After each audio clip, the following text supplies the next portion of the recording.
کہ میڈیا بھی بعض ایسی جو اسلامی حدود و قیود ہیں ان کو پامال کرتا ہے، خاص طور پہ اگر ہم خبر دینے کے حوالے سے بات کریں، بغیر تحقیق کے خبر دینا، الزام تراشی کرنا، اسلامی نظریاتی کونسل اس پہ بھی کوئی اپنی سفارشات بھیج سکتی ہے حکومت کو کہ میڈیا جو ہوگا وہ کس طریقے سے کام کرے گا، اگر کہیں وائلیشن ہے کسی کی کردار کشی کے حوالے سے اس کا بھی سد باب کرنے کے لیے سفارشات بھیجی جائیں؟ ذرائع ابلاغ پہ اسلامی نظریاتی کونسل کی ایک بہت جامع سفارش موجود ہے، صرف سفارش نہیں ہے بلکہ سفارشات کا مجموعہ ہے، اور ابھی ہم کوشش کر رہے تھے کیونکہ یہ پہلے پرنٹ اور الیکٹرانک میڈیا کے حوالے سے تھا، ابھی ہم کوشش کر رہے تھے کہ سوشل میڈیا کے حوالے سے بھی کچھ اصول اور ضوابط ہم پیش کر لیں، تو انشاءاللہ آئندہ آنے والے جو مہینے ہیں ان میں ہم اس میں بھی اضافہ کریں گے۔ سفارشات کا ایک جامع مجموعہ پہلے ہی سے ہمارے پاس میں۔ ڈاکٹر صاحب اگلے 3 سال پھر آپ کے اوپر یہ ذمہ داری عائد کی گئی ہے، پچھلے 3 سال کا اگر ہم سفر دیکھیں، آپ سمجھتے ہیں کہ کچھ ہرڈلز ہوتی ہیں اسلامی نظریاتی کونسل کے راستے میں؟ کیونکہ ہمارے ہاں یہ مطالبہ اکثر کیا جاتا ہے کہ ہماری سفارشات جو ہیں اسلامی نظریاتی کونسل کی شاید بیوروکریسی کہیں نہ کہیں راستے میں روڑے اٹکاتی ہے۔ تو اس میں صورتیں ہیں، ایک صورت یہ ہے کہ جو ہماری عمومی سفارشات ہوتی ہیں وہ عمومی سفارشات کے بارے میں تو مجھے اس کا اعتراف ہے کہ ان کی اتنی پذیرائی نہیں ہوتی۔ ایک وہ سفارشات ہیں کہ جو ہم اسٹینڈنگ کمیٹیز کے ساتھ مل کر آگے بڑھاتے ہیں، تو اس کے بارے میں میں کم از کم یہ گزشتہ 3 سالوں میں یہ دعویٰ کر سکتا ہوں کہ ہم نے مسلسل اسٹینڈنگ کمیٹیز میں شرکت کی اور اسٹینڈنگ کمیٹیز میں ہماری رائے کو وقت دی اور پھر وہ سفارشات کا حصہ بنا اور قانونی شکل اختیار کر لی، تو اس میں ہم تو بڑے مطمئن ہیں۔ ہاں، عمومی سفارشات میں اس بات کا اعتراف ہے کہ وہاں اتنی پذیرائی نہیں ملی۔ ڈاکٹر صاحب میں آپ کی طرف واپس آتا ہوں، ضیاء اللہ شاہ بخاری صاحب کو اور حافظ طاہر رشید صاحب کو بھی شریک گفتگو کر لیتے ہیں۔ ضیاء اللہ بخاری صاحب مبارک ہو آپ کو، آپ ممبر بنے اسلامی نظریاتی کونسل کے۔ ہم جب دیکھتے ہیں کہ اسلامی نظریاتی کونسل کی بھی موجود ہے، آپ کا آئین بھی یہ کہتا ہے کہ کوئی قانون اسلام سے متصادم نہیں بن سکتا، اسلامی حکومت بھی جسے ہم کہتے ہیں کہ وہ موجودہ مسلمانوں کی حکومت ہے پاکستان کے اندر، پھر جب مذہب کے نام پہ سیاست بھی کی جاتی ہے، بعض مطالبات ایسے آتے ہیں تو بجائے مطالبات کسی اور جگہ لے جانے کے کیا وہ اسلامی نظریاتی کونسل میں نہیں آنے چاہیے؟ بسم اللہ الرحمن الرحیم۔ یقیناً سب سے پہلے تو میں حضرت ڈاکٹر قبلہ ایاز صاحب مدظر العالی اور علامہ طاہر محمد رشید صاحب دونوں جو ہمارے ساتھ اس وقت شریک گفتگو ہیں مبارکباد پیش کرنا چاہتا ہوں۔ ابھی آپ نے ارشاد فرمایا یقیناً جس کا کام اسی کو ساجے، جہاں کام کی میں سمجھتا ہوں ضرورت ہوتی ہے وہیں، اور جہاں اس کا ایک فورم ہوتا ہے اس کام کو وہیں پہ لے کے جانا چاہیے۔ ہماری جو دینی جماعتیں ہیں یقیناً وہ یہاں پاکستان میں الحمدللہ جہاں اصلاح معاشرہ کا کام کر رہی ہیں، دعوت، تبلیغ، تعلیم، تربیت، ان سارے وہ شعبہ جات میں خدمت خلق میں وہ بہت پیش ہوتے ہیں، تو اسی طرح وہ یہاں اپنی سیاست کے اندر بھی، چونکہ ہمارا ایک الحمدللہ ایک مسلمان ملک ہے، مسلمان ریاست ہے، تو ہماری جمہوریت بھی الحمدللہ بڑی حد تک میں سمجھتا ہوں یہ دینی تعلیمات کے مطابق ہیں۔ یہاں کوئی ایسا قانون نہیں ہے کہ جو نعوذ باللہ بالکل متصادم ہو کتاب و سنت سے، سوائے چند چیزوں کے جو معاشی طور پہ ہماری مجبوریاں بنی ہیں، وگرنہ کوئی یہاں پہ ایسا قانون نہیں ہے۔ تو اس لیے میں سمجھتا ہوں کہ پارلیمنٹ میں پہنچنا جیسے سیاسی جماعتوں کا حق ہے، مذہبی جماعتوں کا بھی حق ہے، تو اس میں لگے رہتے ہیں، لیکن چونکہ وہ ایک مذہبی جماعت ہوتی ہے، دینی جماعت ہوتی ہے، وہ پاکستان کا جو نظریہ ہے کہ پاکستان کا مطلب کیا، لا الہ الا اللہ، وہ اس کی تکمیل کے لیے، اس کی تنفیذ کے لیے ہمیشہ کوشاں رہتے ہیں، جدوجہد کرتے رہتے ہیں۔ تو اس لیے وہ یہ مطالبہ تو کرتے ہیں کہ جناب مکمل طور پہ مسعود کا خاتمہ ہونا چاہیے، اور جیسے بھی آپ نے ذرائع ابلاغ کی بات کی کہ یہ بھی اپنی ذمہ داریاں حدود کے اندر جو اسلامی حدود ہیں جو اللہ رسول نے بتائی ہیں کہ دوسروں کی عزت نفس کا خیال کیا جائے، اور ان جاکم فاسقم بنبأ بہتان نہ لگایا جائے، الزام تراشی نہ کی جائے، بغیر تصدیق کے خبریں نہ دی جائیں۔ یقیناً تو میں سمجھتا ہوں اس حوالے سے ان کی جو ہمیشہ جو مطالبہ وہ کرتے اسی حوالے سے کرتے ہیں، لیکن یہ بات بڑی اچھی ہے، لیکن اس کا طریقہ کار وہی ہے کہ پارلیمنٹ میں جب پہنچیں گے، نمائندگی وہاں پہ ہوگی تو وہاں پر، اور ابھی ڈاکٹر صاحب فرما رہے تھے کہ ہم نے قائمہ کمیٹیوں کے ساتھ مل کر جو پاکستان کے اندر قانون سازی اس کو بہتر کرنے کی کوشش کی ہے اور اسلامی بنانے کی کوشش کی ہے، تو یہ ایک طریقہ کار ہے۔ اس کے لیے میں سمجھتا ہوں کہ دینی جماعتوں کو ہمیشہ براہ راست رابطہ بھی رکھنا چاہیے، اور میں نے جہاں تک دیکھا ہے پچھلے کئی سالوں سے بہت سے جو میں نے ادوار دیکھے اسلامی نظریاتی کونسل کے، اس کے جو ارکان ہوتے ہیں اکثر بیشتر دینی جماعتوں سے ہی ان کا تعلق ہوتا ہے، تو اس لیے میں سمجھتا ہوں وہاں سے وہ ان کا ایک رشتہ تو رہتا ہے کہ اسلامی نظریاتی کونسل کے ساتھ وہ بستگی رہتی ہے۔ تو اس طرح الحمدللہ اسلامی نظریاتی کونسل نے ہمیشہ مایوس نہیں کیا، انہوں نے اپنا کردار ادا کیا ہے، لیکن چونکہ ہمارا یہاں ایک طریقہ کار ایک پارلیمانی پھر ہمارا ایک سسٹم ہے کہ وہاں سے جو قانون سازی ہوتی ہے اس کی تنفیذ دوسرے اداروں نے کرنی ہوتی ہے، تو میں سمجھتا ہوں جہاں تک تعلق اسلامی نظریاتی کونسل کا، اس نے ہمیشہ ایسی سفارشاں مرتب کی ہیں جس کی روشنی میں پارلیمنٹ کو بھی فائدہ ہو سکتا ہے، سینٹ کو فائدہ ہو سکتا ہے، ہمارے جو تنفیذ کرنے والے ادارے ہیں ان کو بھی فائدہ ہو سکتا ہے۔ حافظ طاہر محمود اشرف صاحب، آپ کو بھی مبارکباد کہ آپ بھی رکن بنے ایک بار پھر اسلامی نظریاتی کونسل کے۔ حافظ صاحب یہ بتائیے گا کہ آج کل خاص طور پہ مذہبی رواداری کی بات کرتے ہیں، اتحاد امت کی بات کرتے ہیں، اتفاق کی بات کرتے ہیں، جہاں اسلامی معاشرے کی تشکیل کے لیے سفارشات طے کرنا یا سفارشات پیش کرنا کونسل کا کام ہے، وہاں اس کام کے لیے بھی فریضہ سر انجام دیا جا سکتا ہے؟ بسم اللہ الرحمن الرحیم، نحمدہ ونصلی ونسلم علی رسولہ الکریم۔ بہت شکریہ ملک صاحب۔ سب سے پہلے تو میں اپنے محسن اور ہمارے بڑے ہیں محترم جناب قبلہ ایاز صاحب اور میرے بھائی ہیں ضیاء اللہ شاہ صاحب اور باقی جتنے نئے ممبران آئے ہیں سب کو مبارکباد پیش کرنا چاہتا ہوں، اور مبارک کے ساتھ ساتھ میں یہ سمجھتا ہوں یہ ایک بہت بڑی ذمہ داری بھی ہے، اس لیے کہ عالم اسلام کو اگر ہم دیکھتے ہیں تو ملک صاحب عالم اسلام میں اس وقت جو صورتحال ہے اور اسلامی دنیا میں اس وقت جو مسائل ہیں اس میں مذہبی رہنماؤں کا کردار بہت اہم ہو گیا ہے، اور وہ کردار جو ہے جس طرح سعودی عرب میں ہیئت کبار العلماء ہے یا دارالافتاء سعودی عرب ہے، مصر میں دارالافتاء مصر ہے، متحدہ عرب امارات میں ہے، ہمارے ہاں ایسا کوئی نظام نہیں ہے ماں سوائے اسلامی نظریاتی کونسل کے۔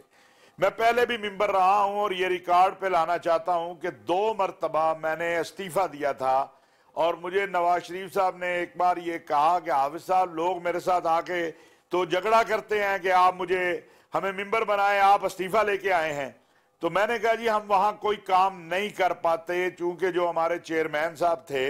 ان کا نہ ویژن تھا، نہ سوچ تھی، نہ فکر تھی، اس وقت تو چونکہ ایک جماعت سے وہ منسلک تھے، ان کے وہ امام انقلاب تھے، آج وہ ان کو گالیاں دیتے ہیں،